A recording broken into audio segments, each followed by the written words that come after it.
Hi gardeners, hello and welcome to Starry Hilders, back to Eden Garden. So as it progressively gets larger and larger and produces more and more abundant vegetables, I am going to take you again to another area of our garden and talk a little bit today about a lot of different things. But we're going to start with this area.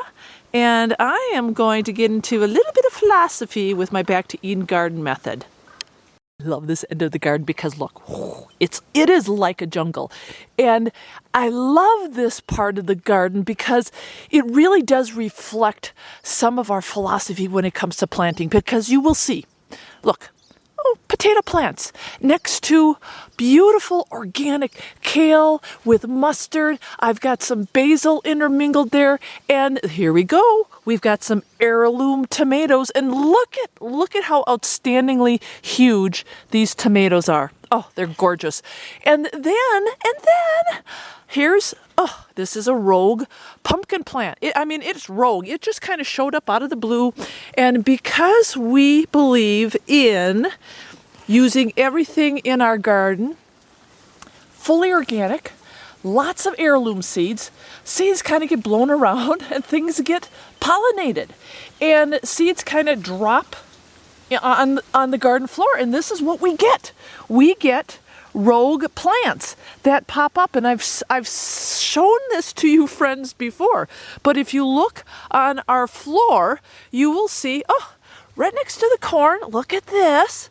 There's a potato plant. Yep, another potato plant. And look at this. Mr. Hilder caged this in because it just started going wild.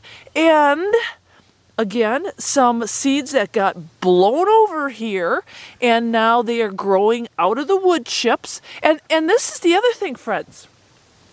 When the seeds get blown around in our garden, we're not pushing, aside the wood chips. No, the seeds are just blowing and dispersing, and they're popping up. Now the potatoes, Mr. Hilder actually just kind of threw the potatoes out in the garden as part of the composting, and they just took root. He didn't bury them per se; they just took root.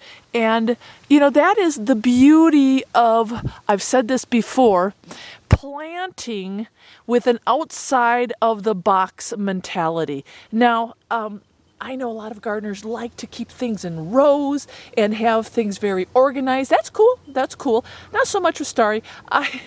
You'll see my garden. There's just stuff growing all over the place, but there is a method to the madness. Companion planting, talked about this before.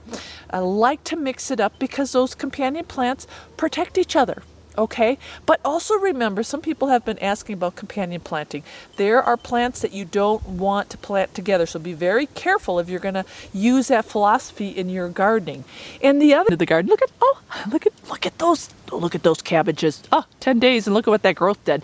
But I want to point out, in this garden, I never ever pull out anything that doesn't seem to line up with the rows or doesn't seem to belong. You see here, I've got a big old potato plant, and my celery's going to seed. Am I going to tear this stuff out? No, I'm not going to tear it out. I've got broccoli next to some flowers. Am I going to tear it out? No, I'm not. And even over here, where our jar tomatoes are, look, we've got a beautiful sunflower plant coming with, I don't know where this came from.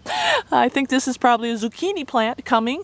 And look at that. We've got another rogue potato. Should I tear all of that out of keep straight rows and make sure nothing touches? I can't garden that way. No.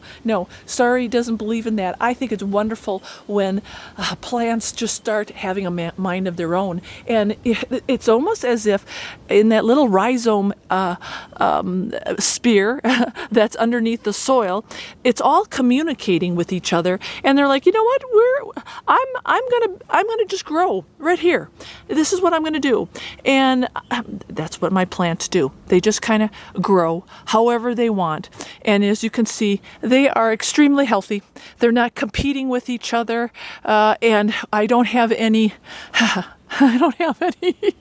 worm problems or any beetle problems. I don't have to release beetles into my garden. I don't have to bring anything in because everything is reflecting nature, and I'm letting nature work for me. Work for me. And look, look at the end here. Here you go.